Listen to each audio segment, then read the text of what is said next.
Hi, my name is Kristen. I'm a happiness engineer with Automattic, mainly working on support for WordPress.com. Welcome to week 6 of the Global Classroom.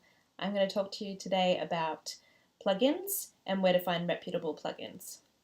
I can't claim to be an expert on every plugin that's out there, but I have been using WordPress for 11 or 12 years now, and I've used a lot of plugins, and these are a few of the tips that I've picked up along the way for finding good plugins to use.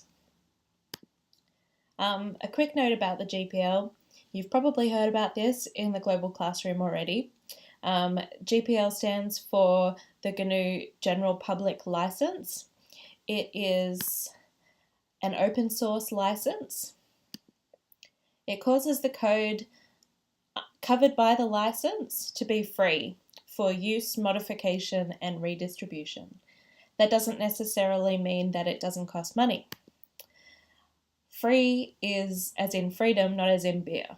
So you are free to use the code as you like, as long as you give others the same opportunity when you give away that code. But you can charge for that code, and some plugin authors do charge for their plugins. WordPress is covered by the GPL, and your plugins should be too. So the best place to find free plugins is on the wordpress.org repository, which is at wordpress.org/plugins. All of the plugins in the repository are free, both as in the GPL and as in money, and they have been reviewed before they're uploaded, and they also have many users, so you can assess the plugin's benefits in a number of ways. So how are you going to choose? When you open up the details for a particular plugin, the first thing you'll see is a description. Go ahead and read the description. Figure out if this plugin is going to be something that does what you need. As you read down the description, you'll see screenshots if the plugin author has included them. These can be really helpful for being able to see how the output of the plugin will work and what the settings pages look like to see if the plugin can be customized to be used the way that you want to. Some other things to take a look at when you're looking at the plugin details is when the plugin was last updated.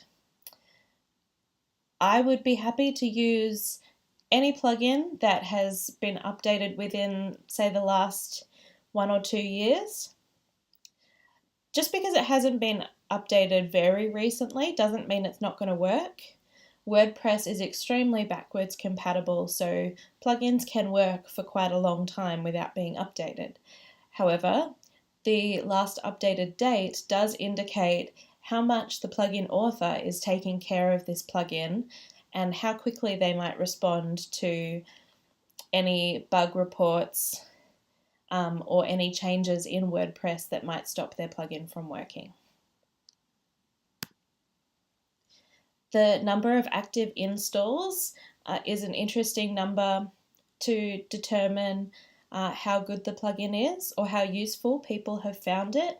Some plugins might only have a few active installs, and for a plugin that has a very niche audience, that's fine. For a plugin that has wide-ranging benefits that everyone is interested in, the plugin might have millions of installs. And this is a good indication that the plugin is robust and it works because people have installed it and kept it active. The ratings are also a good indication of how people are finding the plugin. Keep in mind that the number of ratings are usually going to be much, much less than the number of active installs. In one way, this is a good thing because people are less inclined to leave a rating when something works. They are much more inclined to leave a bad rating, when something doesn't work. So when you've got a number of ratings and the plugin is 4 or 5 stars, that's great. If you've got ratings where a couple of people have left 1 star, but many more have left 4 or 5 stars, that's good too. If there's only 1 or 2 4 or 5 star ratings and many more lower stars, then the plugin might not be as reliable as you would like it to be. Another thing to check out is the link to the support forum for that plugin. This will just give you a general indication of the questions that people have when they're using this plugin and whether those questions are getting answered. I wouldn't necessarily recommend getting free plugins from places other than the WordPress.org repository unless you have a reason to trust that plugin. For example, if it's been recommended by somebody that you have a reason to trust when it comes to WordPress matters. The main reason is that the plugin repository code has been reviewed and it is more open and public in the way that people can submit their code and the whole community has access to it. But what about paid plugins? There are many premium plugins out there, so this means that you pay to use the plugin in some way. There's 2 main groups of these. The first one is a plugin that you pay to get. There's no free version available at all. A really popular example of this is the Gravity Forms plugin.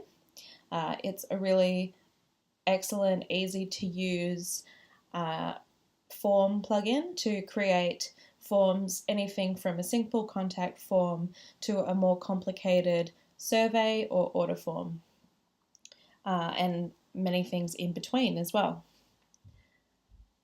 This plugin you have to pay to be able to download the code, and you also pay to get ongoing upgrades and support.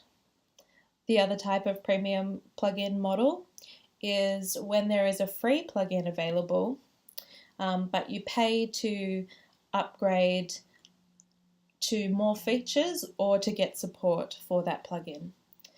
Some popular examples of these are WooCommerce. So the very popular e-commerce plugin, WooCommerce, is free to use itself, and you can use it for free with PayPal and Stripe.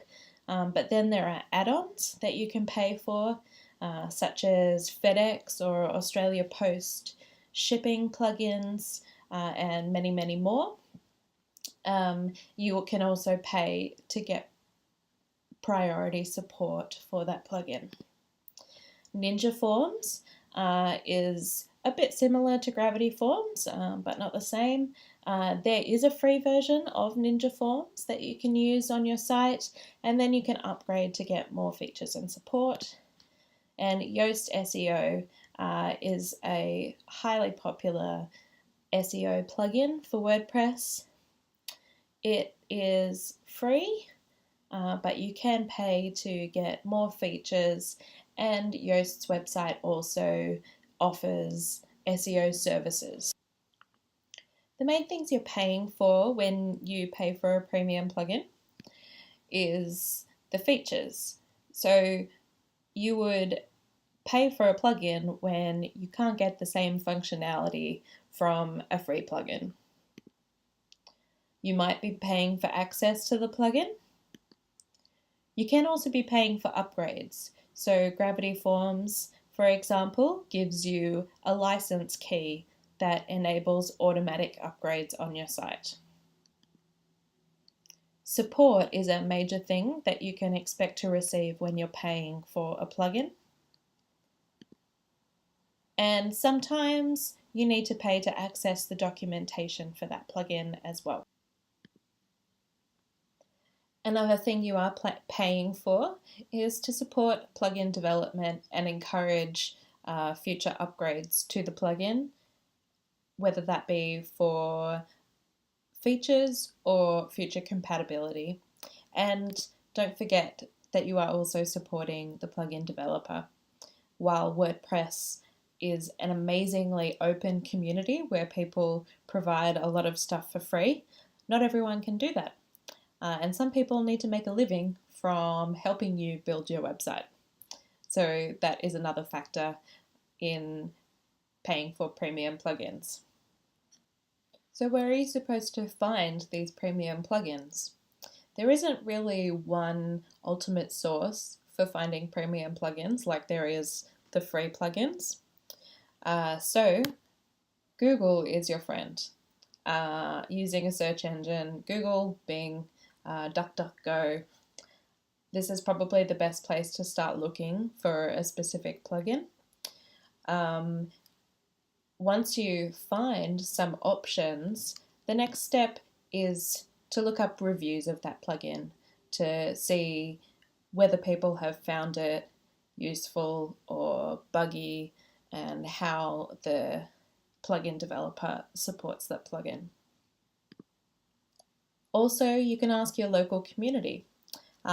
This might be local meetup groups or just online. WordPress.org has a community on the Slack app, which is a chat application. You could join that and ask what people's favourite plugins are on there. I hope you found that helpful, and in the next part of this week's course, you'll take a look at installing plugins, starting with the Jetpack plugin. Bye now.